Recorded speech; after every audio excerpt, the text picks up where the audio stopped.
మధ్యవర్తిత్వం ద్వారా సమస్య మధ్యవర్తిత్వం ద్వారా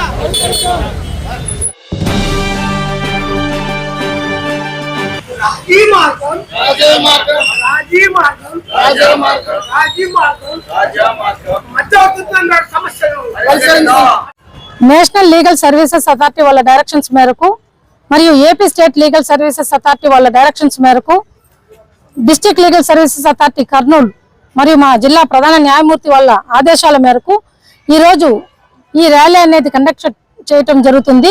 దీని ఒక ముఖ్య ఉద్దేశం ఏమంటే ప్రజల్లో మధ్యవర్తిత్వం ద్వారా సమస్యని ఎలా పరిష్కరించుకోవాలి అనే విషయం పైన అవగాహన కలిగించటమే. అంటే కోర్టులలో చాలా కేసులు వేల సంఖ్యలో పెండింగ్ లో ఉంటాయి. అన్ని సమస్యల్ని కోర్టు ద్వారా చేసుకోవటం అనేది జరుగుతుంది. కాకపోతే మధ్యవర్తిత్వం ద్వారా కూడా సమస్యను పరిష్కరించుకోవచ్చు. అంటే ఇది ఎలాగా అంటే కోర్టు వారే సుప్రీంకోర్టు వారు ఎంసీపీసీ ద్వారా అందరికీ కూడా కొంతమంది న్యాయవాదులను ఎన్నుకొని ఆ న్యాయవాదులకి ట్రైనింగ్ అనేది ఇవ్వటం జరిగింది. వాళ్ళకు 40 గంటల ట్రైనింగ్ ద్వారా వాళ్ళను మధ్యవర్తిత్వం ఎలా కండక్ట్ చేయాలి అనే దానిపైన వాళ్ళకి ట్రైనింగ్ ఇచ్చి సమస్యను ఎలా పరిష్కరించాలి అనే దానిపైన వాళ్ళకు తెలియపరచడం జరిగింది. కాబట్టి కోర్టులో పెండింగ్ లో ఉన్న కేసుల్ని మధ్యవర్తిత్వం ద్వారా సెటిల్ చేసుకోవటానికి అవకాశం ఉంటుంది. కాబట్టి ఎవరైనా పెండింగ్ లో ఉన్న కేసులు కానీ లేదా కేసు వేయదలుచుకున్న వాళ్ళు కానీ కోర్టుకు వచ్చి మా సమస్యని మధ్యవర్తిత్వం ద్వారా పరిష్కరించండి అని కోరినట్టయితే మేము ఆ కేసుని మీడియేటర్కు రెఫర్ చేస్తాము. తద్వారా కేసును పరిష్కరించడం జరుగుతుంది. అది కోర్టు జడ్జి ఒక తీర్పు అనేది ఏదైతే మధ్యవర్తిత్వం ద్వారా ఇవ్వటం జరుగుతుందో సేమ్ లోక్ అదాలత్లో జరిగిన సెటిల్మెంట్ లాగే దాన్ని సెటిల్ చేయటం జరుగుతుంది. కాబట్టి త్వరితగతిని సమస్యను పరిష్కరించుకోవచ్చు. ఎలాంటి ఖర్చు లేదు, ₹1 ఫీజు కూడా కట్టాల్సిన అవసరం లేదు. మధ్యవర్తిత్వం ద్వారా సెటిల్ చేసుకున్న సమస్యల్లో చాలా కమర్షియల్ డిస్ప్యూట్స్ అయితే ఎక్కువ శాతం ఉంటాయి. కాబట్టి ఏ సమస్య అయినా సరే రాజీ మార్గంలో మధ్యవర్తిత్వం ద్వారా సెటిల్ చేసుకోవటానికి అవకాశం ఉంది. ఈ విషయాన్ని ప్రజల్లో అవగాహన కలిగించాలనే ఉద్దేశంతోనే ఈ రోజు ఈ ర్యాలీ కండక్ట్ చేయడం జరిగింది. ఎప్పుడు ఉంటుంది, సదా కోర్టులో ఎప్పుడు ఉంటుంది. ఈ అవకాశం అనేది ఎప్పటి నుంచో ఉంది.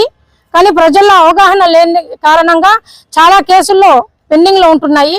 ఉదాహరణకు ఒక ప్రామిసరీ నోటు కేసు కానీ, భార్యాభర్తలకు సంబంధించిన గొడవలకు సంబంధించిన కేసులు కానీ, ఆస్తులకు సంబంధించిన గొడవలు కానీ, ఏ కేసు అయినా సరే ఇరుపక్షాలని కూర్చోబెట్టి మాట్లాడి వాళ్ళిద్దరికి నచ్చిన విధంగా ఒక సమస్యని పరిష్కరించడం జరుగుతుంది. అంటే సలహాలు ఇవ్వటం జరుగుతుంది. సలహాలు ఇచ్చి ఈ విధంగా మీ సమస్యని మీరు పరిష్కరించుకుంటే మీరు త్వరగా సెటిల్ చేసుకోవచ్చు అనే విషయాన్ని మీడియేటర్స్ ఎవరైతే లాయర్లని మీడియేటర్లుగా ట్రైనింగ్ ఇవ్వటం జరిగింది. కాబట్టి ఆ లాయర్లు కూర్చొని ఈ సమస్యని ఎలాగా పరిష్కరించుకోవచ్చు అనే విషయాన్ని అవగాహన కల్పిస్తారు.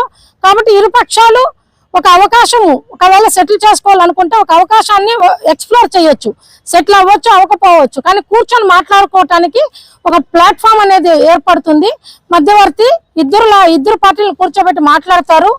వాళ్ళకి నచ్చితే వాళ్ళు చెప్పిన సలహాల మేరకు సెటిల్ చేసుకోవచ్చు. ఆర్టీ డెంటల్ క్లినిక్ గత 25 సంవత్సరాల నుండి దంత వైద్య రంగంలో అపార అనుభవం గడించిన డాక్టర్ ఏ రాజ్ కుమార్ రెడ్డి గారు పీడీఎస్ డెంటల్ సర్జన్ గారి ఆధ్వర్యంలో ఆర్కే దంత వైద్యశాల నందు అత్యాధునిక పరికరాలతో అత్యుత్తమమైన వైద్య సేవలు అందించబడుచున్నవి. మా ప్రత్యేకతలు ఎత్తు వంకర పళ్ళు సరిచేయుట, root canal treatment, dental implant, laser treatment, clips, composite చికిత్సలు, చిగుళ్లకు సంబంధించిన మరియు విరిగిన దవడ ఎముకలకు శస్త్రచికిత్సలు చేయబడును. అన్ని రకముల దంత వైద్య సేవలు అందించబడును. ఆనిముత్యాల్లాంటి మీ దంతాల సంరక్షణకై మీ అందమైన చిరునవ్వుకు మరింత అందాన్ని చేకూర్చేందుకు విచ్చేయండి RK dental clinic. Shop number 19/417, first floor, Balaji complex, B new mobiles పైన, మున్సిపల్ స్కూల్ ఎదురుగా, ఆదోని. Contact phone 08512251525, cell 7396003394.